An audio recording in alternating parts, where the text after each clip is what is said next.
from what I remember, it's been so long, but I know I had tons of stuff on that master. Yeah. Like there was like, I probably had a couple compressors, EQs. I know I was limiting super incorrectly. And so you've backed off of that a little bit. And you're a little bit more minimalistic. On the now I know the reason why. Hey guys, this is Anders with Atom Audio, and today we're going to be doing episode 1 of reacting to early mixes with Josh Colby. Before we get too far into it today, though, Josh Colby, do you want to introduce who you are and your new role with Atom Audio USA? Yeah, that'd be great. So I just came on board a few months ago, and I'm the new sales manager here at Atom Audio. I'm very excited to be on board, and this was a perfect fit for me because monitoring is something I'm very passionate about. And, with Atom products, they've been a lifesaver for me with mixing. So it was just a perfect fit. So you've been in the pro audio industry for quite a while, but this whole time you've been recording and mixing. So how long all total have you been doing your own producing and all of that stuff? So I've been doing it for I'd say about 13, 14 years. It started in the mid 2000s when I started getting really interested in it. I had my first recording experience at 14 or 15 years old when I was living up in Michigan at the time. And it was a studio in some guy's basement. It was on DAT machines, and there was no computers, nothing. So it really inspired me though. I'm like, wow, this process is awesome. I'm really interested in that, and that's what really sparked it. And I've just doing it ever since. And then you eventually put your own studio into your parents' basement, you said? Correct, yeah. So over time, my parents, we all did. Yeah, so I built the studio out in my parents' basement. And, I wouldn't really call it a studio. It was more so where they let me put my stuff at. So, and then it just started from there, and I just started figuring it out. So first up, we're going to play one of your newer mixes that you're a big fan of. Could you give a little backstory to, before we listen to it, what the process was with this song? Is it your song, or is it somebody else's that you mixed, or so it's a little mix of both. This is a friend of mine. It's like a kind of a project band we do. So I'll do like the drums for him and stuff, but primarily I just mix. But this was a fun track to work on. I'm a big rock guy, so you can tell in this one it's nice punchy drums, big wide stereo guitars and stuff. So nice. Yeah, it's a lot of fun.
So you said you mixed this one about a year ago. So what in particular, listening back to it now, are you a fan of, and what stands out to you? One of the things I love about it is I try to take an approach where I'm just like mixing on a console kind of thing. I was very minimal, the choices I made with like plugins and stuff like that. Like my whole thing is like if I were to have 4, 5, 6 plugins on a specific track, I got to slow down. I got to turn around. I'm like, what am I doing?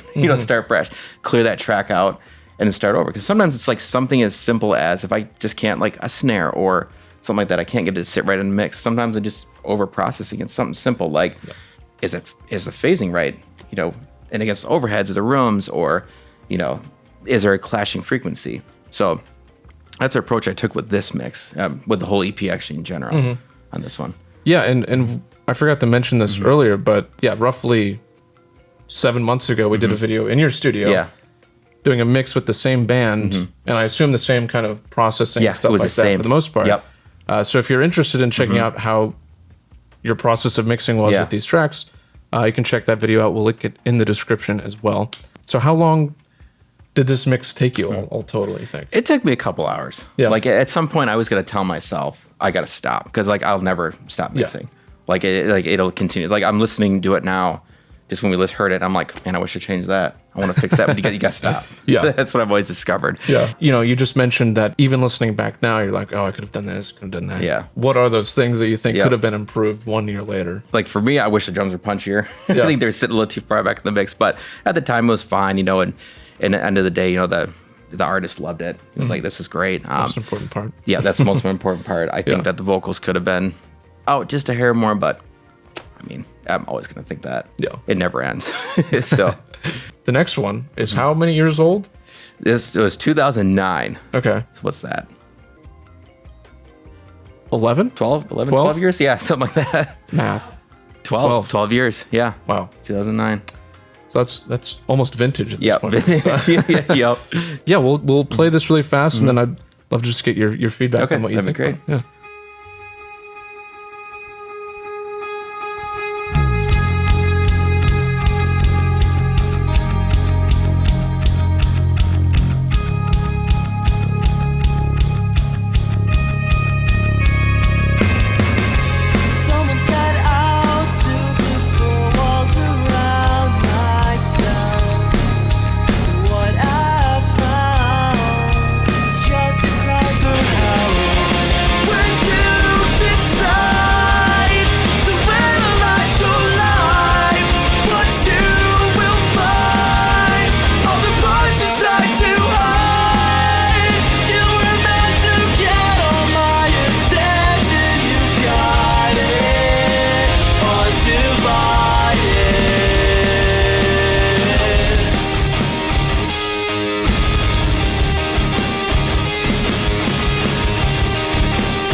What was that song and what was the band at that point? So the band's name was The Guilt Engine, and it was called Fortune and Filth. So there were some good friends of mine in town, and actually that one, I did do the drums on that one. I think I did do the drums, on that one. But yeah, a local band in Michigan, you know, one of some of my really good friends. We started messing around the other day on some stuff. So after all these years, There was a couple of things that stood out to me, but what stood out to you right off the bat when you heard it? Yeah, well, I know with this one, this is before the times where there wasn't a lot of information out there about recording and stuff. Like at the time, a lot of people went to school or you apprenticed, that kind of thing. So a lot of what I've learned was just trial and error and like what little there was on like YouTube at the time, because it wasn't YouTube. I mean, it was in its infancy. Yeah, exactly. Yeah, there just wasn't much. So with that mix, I can tell you it was trial and error. Like, I know for a fact, like even on the drums, like there was no drum buses. There was none of that. Like, none at all. Like I would throw reverb on an actual track. Like I would duplicate a snare or something like that and not realize that you could just bust it out. I would duplicate the snare, put a verb 100% wet in parallel to it, do stuff like that. You just didn't know. You know? I remember too, I was an early version of Pro Tools when I had a M Audio Project mix, and that was it. And it was Pro Tools M-Powered. So it was when it was like the two-tone gray. Remember Pro Tools looked like that? Yeah. I don't actually. But it was like maybe Pro Tools M-Powered 6 something or it was hilarious. But there was a lot of limitations with it. I think I even used all stock Avid plugs. I might have had a couple Wave plugins or something, but it was there's a lot going on with that mix. That's a really interesting point that I think has come up in a couple conversations for us was I mean, the way that people are learning from engineers and stuff then versus now is so different. So like a lot of trial and error, but where did you go after that to learn more about mixing? Did you start interning at a studio, or what was the next step for you after this period of time? So after that, the band I was in, probably like 2009, 2010, I ended up going to recording with John Niclario out in Nada Recording, out in New York. At the time, he was in New Windsor, New York. That was my first like big recording experience that I had, like a pro studio. I remember we drove out there, spent a week, but I just was like a fly on the wall with him, just watching what he was doing. I learned so much in that week. There's just there's stuff that I learned I just can never. It's priceless kind of thing. Name one. Drum bus. How to really use that. That's one of them. At the time, I was like, you just didn't think about it. You just didn't know. So after listening to the verse, yeah, what are some things that you would do differently now? Well, I'd fix that bass guitar. Yeah. Yep, I don't know what I was thinking. Obviously, I had a definitely some kind of low-end cancellation going on. Well, you didn't have any treatment. Didn't have any treatment, yep. And I remember that room, it was like, I had my studio, it was like an L shape. I had my studio, so one monitor was right next to a wall. The other monitor had all this open space. It was a mess. Ideal placement, of course. Yeah, exactly, right. I can say those guitars at the end were kind of cool sounding. Yeah. Yeah. Well, very like dark, but yeah. I think it fits the song. Fits the song, nice, big, fat. Yeah. What did you think about the super muddy chorus? though? I mean, obviously you can hear like the bother. I mean, I don't know what I was doing. Definitely can hear a lot of. I don't know. There's something was straining in that chorus. I know me was going nuts with the compression, and at the time I probably didn't realize truly what ratios did and attack and release. Yeah. And I think so you can kind of hear it like straining in the chorus. It was it's crazy hearing that back now after not hearing that for a while. That's another thing that is also really tricky outside of the de-essers. Yeah. How do you hear, like, there's so many tutorials on compression and stuff like that, but one of the things that people are probably struggling with, myself included, is how do you hear it and how do you know what is too much? Like, how has that evolved for you since 12 years ago? Like, for me, and every mix engineer is going to be different. For me, unless I'm going for a specific effect, if I hear compression, I've compressed too much. That's just me. That's what I've learned. Yeah. You know, that just has fit my workflow. Yeah. The best. I mean, sometimes it's cool. You want to hear compression. You want it to do something. And like a drum room, of course. You want to squash the heck out of that sometimes. You want to hear that compression like work with the flow of the song. You know, that's a different scenario. But most of the time, on the dominant sources, if I'm hearing compression, I don't know. I pull it back. Yeah. It's too much. Yeah. So what other gear were you using with this? Like, what do you remember the monitors you had? Do you remember the mics you were using? Do you remember any of that kind of stuff? I remember everything. Yeah. So ingrained in your brain. Yes. So it was an M Audio Project Mix. They came out, I think 2006 or 7. I remember I got that maybe in 08. That's when I got that. That was my first like Pro Tools rig. Came with Pro Tools M-Powered, really basic version, and it had 8 preamps in it. It had like automated faders on it, which was cool. And it had 8 mic pre's on it, and also had ADAT. So I remember I had a side extension of it was a Behringer 8000 or something, additional ADAT, 8 preamps. So those were the only preamps I was using at the time. That was it. And then for microphones, it was very cheap stuff. I mean, I was using snare at like 57 and stuff, but Toms, I think they were CAD. I think I had the CAD microphones at the time. And then for like a vocal mic, it was a Sterling Audio ST55, like $100. At the time, that was my main like large diaphragm condenser. Yeah. And then for monitors, I had these they were Alesis MK2s. Alesis MK2 ones or something. They're passive. That's what I had. I bought them locally at a pawn shop around Metro Detroit. Yep. But that was it. That was my setup. Nice. That's all I had. Listening back to a mix from 12 years ago, there's a lot of things you could change now, but it doesn't all have to be negative. Yes. So is there anything that listening back, you're like, that was kind of cool. I kind of liked not knowing what I was doing and kind of what it created or whatever. Is there anything that stuck out like that?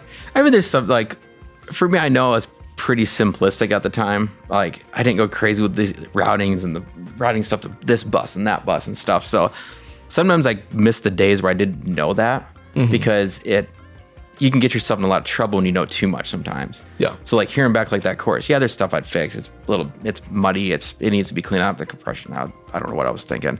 But other than that though, it's like steering away from like on like a mixing term or like thing.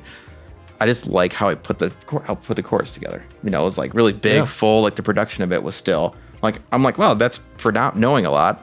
I'm pretty impressed with myself with that, you know. Yeah, man. For just figuring it out as I went. But if I look on a technical level, that's where all the problems are. But but no, at this point, I just didn't know a lot, so I didn't get too hung up on the technical side of things. I focused on the music. Yeah. And nowadays, I get hung up on the technical side too much sometimes. Forget about the creative side of it. Yeah. How long did you spend on this? Was it like days and days of obsessing over it? I know that I obsessed over this days and days. Yeah. I know I did. I couldn't tell you how long, but it was days.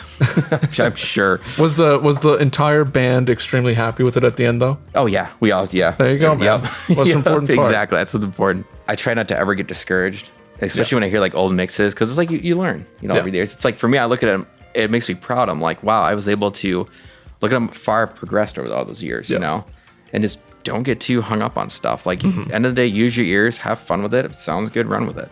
And that's what I always tell people. It's like my slogan, like, if it sounds good, run with it. Thing. We'll just close it. Yeah, there we go. Now, So we hope you guys enjoyed this video. And like I said, this is the first one. So if you guys really enjoyed it, please let us know below who you want to see, and we will try to do a video with them. And if you like this content, like always, please like and subscribe, and we'll see you guys next time.